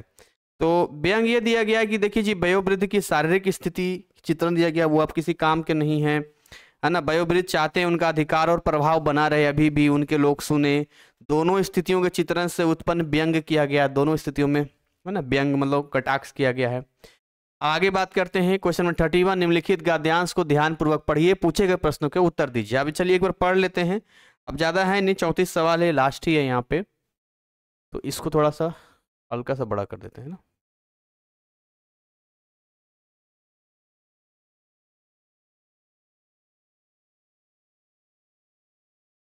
कहता है बड़ा बनने के लिए हमें दिखने में बड़ा काम करने की जरूरत नहीं होती है। बड़ा बनने के लिए ऐसा नहीं दिखावा करने की जरूरत नहीं है, बल्कि प्रत्येक काम में बड़ेपन के चिन्ह ढूंढने पड़ते हैं। अपनी जिज्ञासु प्रवृत्ति को बढ़ावा देना होता है, ठीक है, अपने जिज्ञासा। दुनिया में ज्ञान का जो बोलबाला है उसमें हमारे कौतूहल की केंद्रीय भूमिका है। हम कितना चीजों को देखते हैं, कितना हम चीजों को समझने, कौतूहल हमारे अंदर कितनी उत्सुकता है ना। आइंस्टीन ने एक बार साक्षात्कार इंटरव्यू देते हुए कहा था कि हमारी जिज्ञासा, क्यूरियोसिटी, हमारे अस्तित्व का आधार है, एग्जिस्टेंस का। जिज्ञासा यानी जो इच्छा, अंदर से जानने की इच्छा, जिज्ञासा और उसके समाधान की आदत के बिना हमारा जीवन गति और रस से विहीन होगा। तो जिज्ञासा ही तो है कि और अपडेट किया मोबाइल फोन को, स्मार्टफोन को, 2G 3G 4G 5G, पता नहीं 7G क्या क्या आता रहेगा, 6G, ठीक है। इस प्रक्रिया से गुजरकर ही दुनिया में अनेक क्षेत्रों में नई नई चीजें सामने आ रही है। जब हम कहते हैं क्यों, कैसे, सवाल पूछते हैं, क्या, 3 सवाल पूछते हैं ना, क्यों, ये काम क्यों होगा, कैसे होगा, क्या चीज है ये, तो हमारे अंदर का स्नायुक तंत्र और प्राण तत्व, ऊर्जा और संकल्प एक नई गति और उत्साह के साथ नवीनता की यात्रा करने लगते हैं, नए नए मॉडर्न तरीके से हम सोचने लगते हैं, ठीक है। हमें इस दुनिया की इतनी आदत पड़ चुकी है कि लीक मतलब अगर कोई रास्ता मान लो बना हुआ है, कोई परंपरा बना हुआ है, लीक से हटकर सोचना ही नहीं चाहते हैं, कोई नहीं सोचना चाहते। जैसे पहले बोलता था क्या कि सूरज, जो सूर्य है ना, सन जो है, वो धरती के चारों ओर चक्कर लगाता है। सच्चाई क्या है कि पृथ्वी जो है, धरती जो है, अर्थ जो है, वो सूर्य के चारों ओर चक्कर लगाता है, ये फैक्ट है। अब कुछ साइंटिस्टों ने ऐसा बोला तो उसको जेल तक कर दिया गया था, है ना, जेल में डाल दिया गया था। तो अब लीक से हटकर कोई काम ही हम नहीं करना चाहते। हाँ ठीक है, पहले सारा कुछ नया सोचना ही नहीं चाहते हैं, ना भिन्नता ना नवीनता, ना डिफरेंट होना चाहते हैं, ना ही मॉडर्न होना चाहते हैं। यह कैसा जीवन है जिसमें कोई कौतूहल नहीं है, बस उसी काम को किए जा रहे, कुछ नया ही नहीं है, कोई आश्चर्य नहीं है। इस जगत में हमारी स्थिति एक कीटाणु या विषाणु की तरह है जो अपनी सुखमयी व्यवस्था में पड़ा, बस ठीक है जी ठीक है, कोई चेंजेस ही नहीं कर रहे हैं। लेकिन जो स्वतंत्र होते हैं वे हृदय की आवाज सुनते हैं, जो बड़ा होना चाहते हैं वो इस दुनिया की प्रत्येक घटना और वस्तु स्थिति की पर अपना आश्चर्य प्रकट करते हैं, ये कैसे हो गया, वो कैसे हुआ, कैसे चीजें गई। लीक से हटकर सोचने और कार्य करने की कोशिश ही बड़ा बनाती है। जिज्ञासु मन और बुद्धि ही दर्शन और विज्ञान की दुनिया बनाते हैं। तो अगर आपका मन जिज्ञासु नहीं है तो आपका मन और बुद्धि काम नहीं करेगा, और जब काम नहीं करेगा तो ना दर्शन होगा कहाँ क्या घटना घट रही है, ना ही उस पर कोई समाधान निकाल पाएंगे समस्याओं का, ना ही विज्ञान डेवलप हो पाएगा। तो ये चीजें यहाँ पर लिखी गई है, ठीक है। अब लिखा गद्यांश में किन दो परिस्थितियों की तुलना की गई, बड़ा बनने की वास्तविक आधारगत विशेषताएं क्या है। मैं आंसर एक बार आपको बता देता हूँ यहाँ पे 31 में, बड़ा बनने की ओर अग्रसर होने और यथास्थिति में पड़े रहने की है यहाँ पे विशेषता। किसके बिना जीवन गति और किसके विहीन हो जाता है, तो वही पड़ा जिज्ञासा और उसके समाधान। अगर जिज्ञासा नहीं है उसका तो समाधान ही नहीं होगा, तो जीवन कैसा हो जाएगा, गति विहीन हो जाएगा, ठीक है। तो थोड़ा मार करके बताते हैं। तो ये बता दिया, ये बता दिया। हमें किस तरह की दुनिया की आदत पड़ चुकी है, तो हमें जो है लीक से हटकर ना सोचने वाली, भिन्नता और नवीनता से विहीन, विहीन मतलब नहीं है, उसकी आदत पड़ चुकी है हमें, ठीक है। तो ये भी बता दिया। अपने जीवन से कोई उदाहरण दीजिए जब लीक से हटकर सोचने पे कोई लाभ हुआ हो। तो ये लिखा है परीक्षार्थी स्वयं करे, किसी कोई भी अंक दे हो जाएगा। नहीं, आप सोचिए ना, अपने जीवन से कोई उदाहरण दीजिए कि लीक से हटकर सोचने पे कोई लाभ हुआ हो, कोई ऐसा काम सोचिए, अपने सोचिएगा। सबने आपको मना किया हो कि नहीं नहीं ये नहीं करना, ये नहीं करना, लेकिन आपने नई तरीके से करना शुरू किया, सोचना शुरू किया। जैसे कई ऐसी सारी चीज़, जैसे किसी घर में मान लो कि कैलाश खेर है ना जो सिंगर है, वो दिल्ली के बिजनेसमैन के फैमिली से बिलोंग करते, कपड़ा व्यापारी, लेकिन भाई उनको सिंगिंग में था। अब परिवार में किसी ने सिंगिंग ही नहीं किया था, तो लीक से हटकर काम करना शुरू किया, लाभ हुआ उनको। ऐसी बहुत सारी चीज़ें हमें देखने को मिलती हैं। पर तो आप अपने हिसाब से लिख सकते हैं, नहीं तो बना के लिख लेना, क्या दिक्कत, कौन सा कोई चेक करने जा रहा है आपको। निम्नलिखित प्रश्नों को उत्तर 50-60 शब्दों में दीजिए। जैसे कि मंत्रालय के उप सचिव का एक पत्र मिला है जिसमें राष्ट्रीय शिक्षा नीति संबंधी क्रियाकलापों की जानकारी मांगी गई है। इसके बारे में जानकारी देते हुए अपने उच्च अधिकारी को एक टिप्पणी लिखिए। तो मंत्रालय का मतलब ऊपर जो मिनिस्ट्री ऑफिस से उप सचिव का एक पत्र मिला है, उप सचिव ने पत्र दिया है, उसमें राष्ट्रीय शिक्षा नीति यानी कि नेशनल एजुकेशन पॉलिसी क्या व्यवस्था रहेगी, क्या पॉलिसी कैसे रहेगा, उसकी क्या एक्टिविटी है, उसकी जानकारी मांगी गई है। तो उसमें आपको देना उच्च अधिकारी को एक टिप्पणी लिखिए यहाँ पे। तो आप लिख सकते हैं यहाँ पर कि भारत का जो मतलब बना के लिख सकते हैं उच्च, आप गूगल पर सर्च करेंगे तब भी मिल जाएगा आपको। राष्ट्रीय शिक्षा नीति अभी चल रही है, इसमें और बदलाव किए जा सकते हैं। इसमें जैसे कि आप लिखेंगे कि बहुत सारे जो प्रैक्टिकल एग्जाम होते हैं, प्रैक्टिकल एग्जाम का ढंग से क्लासेस नहीं दी जाता है, बहुत सारी चीज़ें आप उसमें लिख सकते हैं। उनकी जो शिक्षण है, हिंदी शब्द लिखेंगे वो नहीं कराई जाती है। इसमें और क्या सुधार हो सकता है, कैसे हो सकता है। स्किल डेवलपमेंट में लिखेंगे कि तकनीकी ज्ञान होना बहुत ज़रूरी है, कौशल होना जरूरी है। ऐसी चीज़ें लिख सकते हैं जिसमें आप इसमें कर सकते हैं। एक कर्मचारी ने अपनी पदोन्नति के लिए आवेदन किया, उसके आवेदन का उत्तर देने के लिए एक पत्र का प्रारूप तैयार कीजिए। तो एक कर्मचारी ने अपने पद को उन्नति करने के लिए आवेदन किया है, तो आप उसको कैसे लिखेंगे, उसके लिखेंगे जो भी आपका रिप्लाई कैसा होगा, सब गूगल से निकाल लेना, ठीक है। ये सारी चीजें कर लेना यहाँ पे। 33 निम्नलिखित प्रश्नों के उत्तर 50-60 शब्दों में दीजिए। सामान्य व्यवहार की हिंदी का एक प्रयुक्त क्षेत्र है, कथन के पक्ष में उदाहरण देते हुए टिप्पणी लिखिए। तो 33 का जो है परीक्षार्थी द्वारा उदाहरण देकर, अच्छा यही है, सामान्य व्यवहार की हिंदी भी हिंदी का एक प्रयुक्त क्षेत्र। सामान्य व्यवहार की हिंदी उदाहरण देना, जैसे सामान्य व्यवहार की हिंदी भी हिंदी का एक प्रयुक्ति है। सामान्य व्यवहार नॉर्मल हमारा व्यवहार किसी के साथ कैसा होना चाहिए, क्या होना चाहिए, तो उसकी जो हिंदी है ये भी हिंदी के एक प्रयुक्ति क्षेत्र है। मतलब हमें सिखाया जाता है कि जीवन में हमें अपने व्यवहार को सामान्य रखना, किसी के साथ ना ज़्यादा बुरा कीजिए, भला करना है तो मन करो लेकिन बुरा भी मत करो। इसी तरह से आप लिख सकते हैं। बाकी मैंने कहा गूगल पर जो ना मिले बना के लिख लेना। एग्जाम में आ जाए छोड़ना किसी को नहीं। वाणिज्य और व्यापार के क्षेत्र में प्रयुक्त की जाने वाली हिंदी की 3 विशेषताओं का उदाहरण उल्लेख कीजिए। तो वाणिज्य और व्यापार के क्षेत्र में, इसका भी शायद आंसर नहीं दिया होगा ना, इसका भी नहीं दिया है, दिया है। वाणिज्य व्यापार क्षेत्र में हिंदी के किन्हीं 3 उदाहरणों पर अंक दीजिए। वाणिज्य और व्यापार है ना, जो आज बिजनेस वगैरह चल रहा है उस क्षेत्र में प्रयुक्त की जाने वाली हिंदी की 3 विशेषताएं। तो ये सारा आंसर्स लिखना पड़ेगा ध्यान से। इसमें आंसर भी नहीं दिया कि मैं आपको डायरेक्ट बता दूं, पर इस पे काम करना आप। निम्नलिखित प्रश्नों के उत्तर 80 से 100 शब्दों में लिखिए। जन संचार माध्यम आम नागरिकों और सरकार के बीच किस प्रकार सेतु काम करते हैं, उदाहरण सहित लिखिए। तो लिखना पड़ेगा, ये सब तो खुद ही करना पड़ेगा आपको। जन संचार मतलब टेली कम्युनिकेशन जो है आम नागरिक सरकार के बीच में सेतु काम कर रहा है। जिससे पहले क्या होता था, मैं आपको केवल समझा रहा हूँ, सरकार ने मान लो कोई फंड निकाला या मान लो सरकार ने कोई बिल पास किया, अब वो जनता तक पहुंच ही नहीं पाता था, हर कोई अखबार नहीं पढ़ रहा, जरूर नहीं अखबार वाले उसको छापे। लेकिन जनसंचार होने की वजह से आजकल आप देखते हैं इंटरनेट के माध्यम से फेसबुक हो गया, यूट्यूब हो गया, या घर घर में टेलीविजन हो गया है, तो उससे क्या होता है कि वो जानकारी हमें मिल पाता है कि अच्छा हमें इतना फंड दिया गया, अच्छा इतना किया गया है। तो मतलब सरकार क्या कर रही है जनता को तुरंत पता चल जाता, लीक मतलब पता चल जाता। तो इसको डिटेल में आप लिखेंगे, यहाँ पे उदाहरण सहित आप लिख सकते हैं। ई पेपर की उपयोगिता पर टिप्पणी लिखिए, एक समाचार लिखकर प्रस्तुत कीजिए। ई पेपर का मतलब होता है वही जैसे ई बुक्स पढ़ते हैं जिसमें हार्ड कॉपी की जरूरत नहीं होती है, ऑनलाइन ही हम लोग पेपर पढ़ लेते हैं, सब ऑनलाइन ही हो जाता है। जैसे ये ऑनलाइन ही है, पेपर तो है नहीं। तो एक समाचार पत्र, समाचार लिखकर प्रस्तुत कीजिए, तो कोई भी समाचार लिख देना यहाँ पे। कैसा समाचार लिखोगे, कोई भी समाचार, कोई भी एक न्यूज यहाँ पर लिख देना। अभी अभी भी पता चला है कि एक क्या बोलेंगे, दिल्ली मेरठ हाईवे पे एक आदमी शराब पी के नशे में गाड़ी चला रहा था, उसने इससे टक्कर मार दिया। लिखोगे जो भी आपको एक समाचार लिखता है, आजकल तो फेसबुक वगैरह पर भी पूरा रिटन होता है, तो उसी को एक प्रस्तुत करना है यहाँ पे, ठीक है। जैसा भी है, जैसे हम नॉर्मल अब पढ़ते रहते हैं उसी में से कोई भी। और इसी के साथ ये आपका ओवर हो गया, बाकी यहाँ तो आंसर है।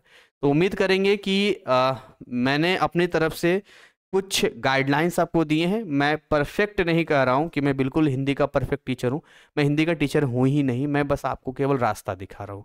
मैंने केवल रास्ता दिखाया है, काम आपको करना है, यहाँ पे मेहनत आपको करना है। और इसलिए एक ही वीडियो में दिया है, अलग अलग पार्ट होता है, तो आप उसको उधर ढूंढते हैं, उसको उधर ढूंढते हैं, हमने कहा एक ही में देते हैं, थोड़ा वीडियो लंबा जाएगा लेकिन आप तक जानकारी सटीक पहुँच जाएगी। तो खैर इसी के साथ इसको ओवर करते हैं। बाकी हिंदी के बुक अगर आपके पास नहीं है तो हमारे ऐप को डाउनलोड कीजिए, डिस्क्रिप्शन में लिंक दिया गया है, और बहुत सारे और हिंदी के चैप्टर बहुत जल्द इस चैनल पे आपको मिलेंगे। So thank you so much, wish you all the best.